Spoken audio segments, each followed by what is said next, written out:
You have a reason for everything you did today. Every single one of them arrived after the fact. Your brain made the decision, then wrote the explanation, then handed you the explanation, and let you believe you had been there the whole time. It does this constantly, and it is very good at it. So here are 12 stories your brain tells you about you, and how to catch it in the middle of writing one. Let us start with the one that should not be possible. Two photographs of two strangers lie face down on a table. Someone asks you to point at the more attractive one. You point, they slide that photo across to you and ask why you picked it, and you tell them, nice eyes, something friendly about the mouth. She looks like somebody I would get on with. Here is the problem. In this experiment, the researcher palmed the cards. The photo now in your hand is the one you rejected. Most people never notice the swap, and they do not go quiet either. They defend the face they turned down, in detail, with reasons. This is called choice blindness. You did not just miss the switch. You produced a full explanation for a decision you never made, and it felt exactly like remembering. So where did that explanation come from? Because it certainly came from somewhere. Researchers once laid out 4 identical pairs of stockings on a table and asked shoppers to pick the best one. People chose the pair on the right far more often than any other, which is a known positional habit and has nothing to do with stockings. Then they were asked why. Nobody said the position. They talked about the texture, the color, the weave. Identical items, invented differences. And when they were told the items were the same, most of them did not accept it, because you do not have a window into your own decisions. You have a narrator, and the narrator was not in the room when the decision got made. This is the introspection illusion. You are not reporting your reasons. You are guessing out loud with enormous confidence. If you cannot see inside, how do you work out what you think? The same way anybody else does. You watch yourself. You notice you have been to the gym 3 weeks running, and you conclude that you must be someone who likes exercise. You notice you keep helping a particular person, and you conclude you must care about them a lot. It runs the opposite way round from how it feels. It feels like the attitude came first and produced the behavior. Very often the behavior came first and the attitude got written afterwards to match. This is called self-perception theory. It means you can be talked into an identity by your own hands. You are not consulting yourself, you are reading yourself from the outside, like a stranger would. And when the behavior does not match what you believe, something has to give. In a famous study, people spent an hour doing deliberately pointless work, turning pegs over and over. Then they were paid to tell the next person waiting that it had been interesting. Some were paid $20, some were paid $1. The ones paid $20 still thought the task was boring, because they had a perfectly good reason to lie about it. The ones paid a single dollar decided the task had actually been quite enjoyable. They could not take back what they had said, so they changed what they believed instead. This is cognitive dissonance. And to be clear, this is not somebody persuading you, which was a different video. There is nobody else in the room. It is just you, quietly editing the belief so it fits the thing you already did. Here is one you can test on yourself right now. You have a great deal of unused capacity that you have not turned to your advantage. You are independent-minded, and you do not accept what other people say without proof. At times, you are outgoing and sociable, and at other times, you would rather be left alone. Sound about right? It should. That paragraph was handed to a class of students who had been told it was their personal profile from a test they had taken that week. They rated it as highly accurate. Every single one of them received the identical paragraph. This is called the Barnum effect. Statements vague enough to fit almost anybody feel oddly specific the moment you are told they are about you, because you go looking for the fit, and there is always one to find. Now, let us look at the scorecard. You did well at something. Why? Because you worked hard, you prepared properly, and you are good at this. You did badly at something. Why? The brief was unclear. The timing was terrible. You were unwell that week. And honestly, the whole thing was set up strangely from the start. Notice that you do not appear anywhere in the second list. Wins get filed under you. Losses get filed under weather. In the last video, we did the version of this that you point at other people. This is the version you point at yourself. It is called the self-serving bias, and you will never catch it, because from the inside, a good excuse and a real reason feel exactly the same. Some of these stories are about how much of the world you are steering. You throw dice gently for a low number and hard for a high one. You press the lift button a second time. You have a lucky shirt, and you know perfectly well it is not lucky, and you wear it anyway. In one study, people who had picked their own lottery ticket wanted several times more money to give it up than people who had simply been handed one. Same odds, same nothing. But choosing it made it feel like theirs, and things that feel like yours feel like they will do what you want. This is called the illusion of control. The dice do not know that you threw them harder. Ask people how likely they are to get divorced, and they will give you a number well below the actual rate, while being perfectly aware of what the actual rate is. Same with serious illness, car accidents, losing a job, running out of money. People know the statistics. People simply do not apply them to themselves. Statistics are a thing that happens to the population, and you are not the population. You are you, and you have got a plan. This is called optimism bias, and here is what makes it awkward to argue with. It is roughly good for you, people who have it start things. It is still a lie, and every so often it is a very expensive one. How long will this take? Whatever number just appeared in your head, it is too small. Students were asked when they would finish a piece of work, and they gave a date. Then they were asked for a worst-case date, assuming everything that could go wrong did. A large share of them finished later than their own worst case. And the strange part is that these are people who have been late before, repeatedly, and know it. Because when you predict, you picture the task running smoothly, step after step, with nothing interrupting. You do not picture the thing that always happens, because it is a different thing every time. This is called the planning fallacy. Your own track record is sitting right there, and you are not using it. Related and slightly more embarrassing, future you is a far stronger person than present you. Future you gets up early. Future you has one drink. Future you does not open the app. Research on this points at something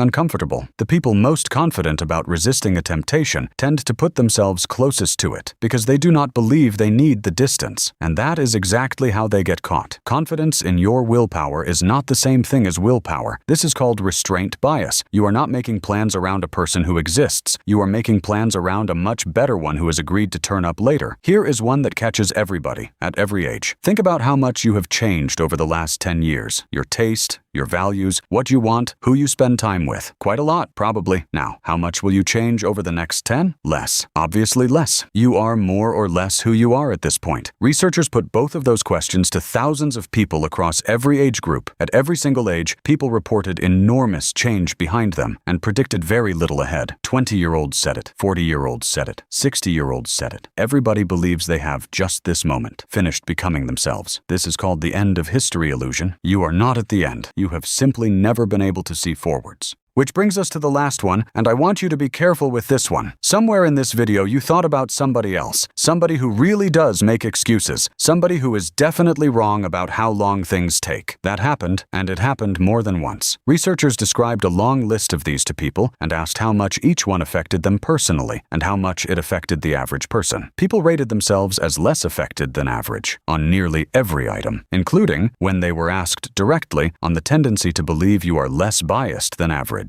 You could see it in the person next to you the whole way through. This is called the bias blind spot. 11 videos of this channel, and the one thing your brain has protected from start to finish is the idea that you are the one doing the watching. So you do not know why you did it. You are wrong about how long it will take, and you are quietly certain that none of this really applies to you. Fine. Same. But here is the next problem. If your reasons get written after the fact, then what exactly is your brain doing in the moments when you are not deciding anything at all? That is the next one. Every thought your brain has while you are doing absolutely nothing. Subscribe so it finds you, and tell me down in the comments which of these 12 you spotted in somebody else first. Use your noodle. See you in the next one.